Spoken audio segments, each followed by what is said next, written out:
বাইকের lithium battery, ইলং কোম্পানির lithium battery 64 volt 184 অ্যাম্পিয়ারের ব্যাটারি ব্যবহারকারী একজন গ্রাহকের কাছে।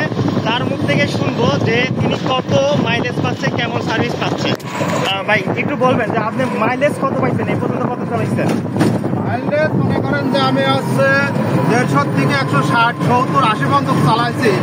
তারপরেও মনে করেন যে হচ্ছে তার 10% মতো থেকে গেছে।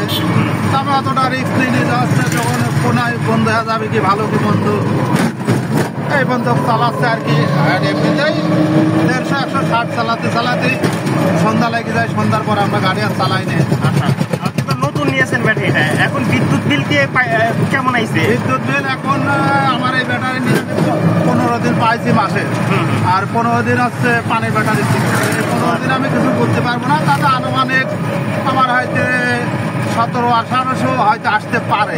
1700 যত সম্ভব, মানে এই মাস না গেলে এবারে আমি কিছু বলতে পারবো। আচ্ছা আচ্ছা, তার মানে আপনার এই যে আগে যেরকম চার্জ দিতে ঝামেলায় পোয়ানো লাগতো, এখন কি সেরকম ঝামেলা আছে? আমার কোনো ঝামেলা নাই। আমি গাড়ি নিয়ে বাড়ি নিয়ে যাওয়া, একটু 1.5-2 ঘন্টা দম নেওয়া, রেস্ট নেওয়া আর কি। গাড়ি রাখার পরে চার্জে দিয়ে ঘুমাই পড়ি। আর আমার ওঠা লাগে না, দেখাও লাগে না।